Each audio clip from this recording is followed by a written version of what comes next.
मेरे भोले बाबा इतने सुंदर दूल्हा बने और जब दूल्हा बन करके घर में प्रवेश किया, जाने को हो तो सासू महारानी ने रोक दिया, रुक जाइए। प्रेमियों, सासू महारानी ने दासी को आवाज लगाई कि चौमुखा घी का दीपक लाओ। 4 मोह वाला घी का दीपक जला करके दासी लाई, रोटी लाई, चावल लाई। प्रेमी होने वाले दामाद की मैया ने 4 मोह वाले दीपक से आरती उतारी, रोली लगाई, कुमकुम लगाया, चावल लगाए और हाथ जोड़ के कहा कि मेरे होने वाले दामाद अब अपना सीधा पैर मेरे घर पे रखिए और ऐसी कृपा करना कि मेरे घर में भी आनंद ही आनंद रहे। वह प्रथा जब से ब्राह्मण समाज में लागू है। प्रेमी, हमारी ब्राह्मण समाज में जैसे ही दरवाजा हो जाता है और दरवाजा होने के तुरंत बाद में जो दूल्हा देवता आगे बढ़ता है तो सबसे पहले सासू महारानी तिलक करती है। और पहले भोले बाबा का तो वैसे ही तिलक, अब तो सासू महारानी हमारी ब्राह्मण समाज में प्रेमी तिलक करे, फिर और करे, दौरानी जेठानी नातेदार रिश्ते, तो खूब दक्षिणा मिले चकाचक। और जब आगे जाए प्रेमी भोले बाबा जाकर के मंडप के नीचे बिठाए और प्रेमी कितने टाइम में विवाह है भोले बाबा को? आज के विवाह कितनी देर में है जाए? ज्यादा से ज्यादा 1 घंटा में है जाए। क्यों? न यजमान के पास समय है और न पंडित जी के पास में समय है। प्रेमी, पंडित जी महाराज सोच लेते कि जाओ तो फ्री है, चलो चलो दूसरा और देख ले, लेकिन ये यजमान पर भी टाइम नहीं है। और यजमान पर टाइम हो तो औलाद तो इतनी हाईटेक है कि बिन पे 2 घंटा बैठो जाई ना रहो। और बैठे तो करेगा, पेंट ऐसी क्वालिटी के आई गई है कि मैंने पहनले फिजन के फोटो ले कितने बढ़िया लगते पहनने का, पेट बड़ो हो काऊ को और फिर पेंट पहनले फिर वह बैठा रहो तो कैसे फोटो आवे। राधे राधे, ठीक है, बोलो गोविंद भगवान की जय। प्रेमी, 7 दिन है गई, 7 रात्रि है गई और विवाह हो पढ़ते पढ़ते वेद मंत्र बोले, ब्रह्मा जी बैठे हैं, विष्णु भगवान बैठे हैं। अब कहा है कि पार्वती खड़ी है, जाओ हमारी पड़ेगी। पार्वती नहीं खड़ी वही, फिर कहा खड़ी है जाओ। तिरछी नजर से देखा, भोलेनाथ भी कहने खड़ी है जाओ। तिरछी नजर से देखा, कहने लगे कि भोलेनाथ हम तुम्हारी अर्धांगिनी है, वे जा रही है। अर्धांगिनी समझ, अर्धांगिनी का मतलब ये है कि भामर पड़ जाए तो आधे शरीर की मालिक है गई गरबाई।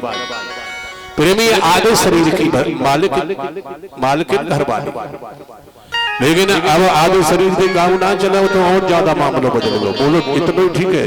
प्रेमी, 15-20 दिन भैया, महीना भय में ब्याह है। अगर ससुर साहब ने कुछ कह नहीं तो 1 महीना पीछे बहू का कह रही है कि अब की हमारे आदमी थे हाथ लड़ाइयो। परमेश्वरी 1 महीने में तो आदमी है वो माँ को कुछ नहीं रहे। प्रेमी, कहने का मेरा भाव, कहने का मेरा भाव है, नहीं खड़ी वही तो भोले बाबा ने कहा बात क्या है? पार्वती ने कहा कि मेरी भामर एक के संग में पड़ेगी कि 2-4 में, मतलब। प्रेमी, पार्वती ने कहा प्रभु तुम्हारे माथे पे चंद्रमा है और इस चंद्रमा को हटाइए, चंद्रमा का मेरे साथ में मामन डले। प्रेमी भोले बाबा हंस गए, वाह पार्वती वाह। और भोले बाबा ने चंद्रमा को उठाया और ईशान कोण में मंडप के में रख दिया। ईशान कोण जानते हो? उत्तर और पूर्व, और इसके कोना, जो कोना होता है उसको कहते हैं ईशान कोण। प्रेमी, उसमें रख दिया, उसमें ही कलश की स्थापना होती है आज हमारे ब्राह्मण देवताओं के द्वारा। प्रेमियों, हमारे ब्राह्मण देवता उसी चंद्रमा के परिप्रेक्ष्य में आज उसके ऊपर जो घी का दीपक जला करके रखते हैं वो चंद्रमा का स्वरूप मान करके ही घी का दीपक जलाया जाता है। फिर कहा कि अब खड़ी है जाओ।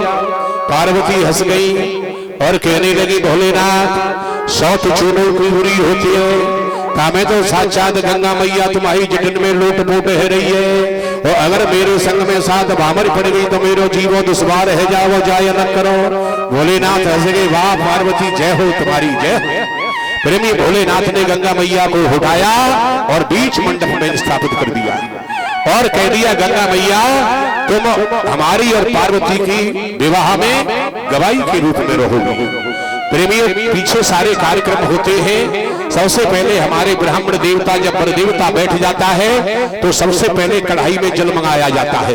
जो कढ़ाई में जल मंगाया जाता है वह गंगा का ही स्वरूप माना। प्रेमियों, इसके बाद में फिर कहा भोले बाबा ने कि अब खड़ी है या अब तो कोई कमी ना रही। पार्वती हंस गई कि थोड़ी सी रह गई है भोलेनाथ के कहा कि तुम्हारे गले में जो सर्प पड़ो है जी कबू कबू मेरी तरफ जा मोह कर रहे जा बीमारी और हटाओ। भोले बाबा हंस गए, खड़े हो गए मेरे भोलेनाथ, सर्प को खोला और मंडप के कोने में बांध दो। लेकिन जी बीमारी तो आज खत्म हो गई, आज बीमारी हो तो जो रह जाए। प्रेमी पहले मंडप बनाने आते थे लोग, गांवों में पहले मंडप छाए जाती थी, फिर उसके कोने में एक रस्सी बांध दी जाती थी और जब पूरा विवाह हो जाता जो सासू महारानी कहती कि बेटा जा गांठियों खोल दे। समझ गए होंगे अब तो काहे गांठी, ठीक है बोलो गोविंद भगवान। क्योंकि अब बीमारी खत्म, क्यों अब हाईटेक है गई मंडप और हाईटेक है गई शादी भैया, तो वह गांठ को तो कोई मतलब ही ना रहे। बोलो गोविंद भगवान की। तो इस तरह से मेरे बहुत प्रेमी शंकर भगवान पार्वती का विवाह हुआ और भोलेनाथ मैया पार्वती को लेकर के कैलाश पर चले गए। और यहाँ 10 मिनट के लिए कथा का अर्ध विराम।